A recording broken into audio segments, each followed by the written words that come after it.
10 truck অস্ত্র আইনের মামলাতেও বাবর খালাস, মুক্তিতে বাধা নেই। বহুল আলোচিত 10 ট্রাক অস্ত্র উদ্ধারের ঘটনায় অস্ত্র আইনের মামলাতেও খালাস পেয়েছেন বিএনপি সরকারের স্বরাষ্ট্র প্রতিমন্ত্রী লুৎফুজ্জামান বাবর। একই ঘটনায় বিশেষ ক্ষমতা আইনের মামলায় গত 18 ডিসেম্বর তিনি খালাস পাওয়ায় এখন আর তার মুক্তিতে বাধা নেই বলে জানিয়েছেন তার আইনজীবী শিশির মুনির।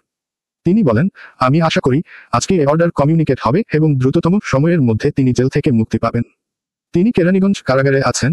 কেরানীগঞ্জ কারাগারে আদেশ যথানিয়মে পৌঁছানোর পর তার স্বজন, আত্মীয়স্বজন ও গুমরাহীরা যারা আছে আমি আশা করব সকলেই শান্তভাবে আইনকানুন মেনে তাকে জেল থেকে বের করে যথাসম্মানে তাকে বাসায় পৌঁছে দেবেন। ভারতের বিচ্ছিন্নতাবাদী সংগঠন উলফার সামরিক কমান্ডার পরেশ বড়ুয়ার সাজা যাবজ্জীবন থেকে কমিয়ে 14 বছরের কারাদণ্ড করা হয়েছে। মঙ্গলবার বিচারপতি মোস্তফা জামান ইসলাম ও বিচারপতি নাসরিন আক্তারের আপিল বেঞ্চে রায় দেন।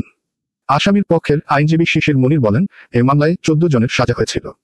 তাদের মধ্যে 5 জনকে আদালত বেকসুর খালাস দিয়েছেন, 5 জনের সাজা কমিয়ে দিয়েছেন, 4 জনের সাজা মৃত্যুজনিত কারণে নিষ্পত্তি হয়ে গেছে। তিনি বলেন, যে 5 জন সাজা পেয়েছেন তাদের মধ্যে পরেশ বড়ুয়ার সাজা রয়েছে 14 বছর। আকবর, লিয়াকত, হাফিজ এবং শাহাবুদ্দিন 4 জনকে 10 বছর করে সাজা দেওয়া হয়েছে। 10 বছর করে সাজা হলেও তারা দীর্ঘদিন ধরে জেলে আছেন। বিচারক বলেছেন, ইতোমধ্যে তারা যে সময়টুকু তারা খেটেছেন এই সময়টি তাদের জেল খাটার পরিপূর্ণ মেয়াদ থেকে বাতিল হবে। খালাস পেয়েছেন লুৎফুজ্জামান বাবর, এনএসআইয়ের সাবেক মহাপরিচালক মেজর জেনারেল রেজজাকুল হায়দার চৌধুরী, রাষ্ট্রায়ত্ত সার কারখানা চিটাগং ইউরিয়া ফার্টিলাইজার লিমিটেডের সিইউএফএল সাবেক ব্যবস্থাপনা পরিচালক মহসিন তালুকদার, সিইউএফএল এর সাবেক মহাব্যবস্থাপক প্রশাসন একেএম এনামুল হক এবং সাবেক ভারপ্রাপ্ত শিল্প সচিব নুরুল আমিন। 14 বছর কারাদণ্ড, পরেশ বড়ুয়ার সাজা কমিয়ে 14 বছর কারাদণ্ড দেওয়া হয়েছে। 10 বছর করে কারাদণ্ড এনএসআইয়ের সাবেক উপপরিচালক অবসরপ্রাপ্ত মেজর লিয়াকত হোসেন, এনএসআইয়ের সাবেক পরিচালক অবসরপ্রাপ্ত উইং কমান্ডার শাহাব উদ্দিন আহমদ, এনএসআইয়ের সাবেক মাঠ কর্মকর্তা আকবর হোসেন খান, চোরাকারবাড়ি হাফিজুর রহমান।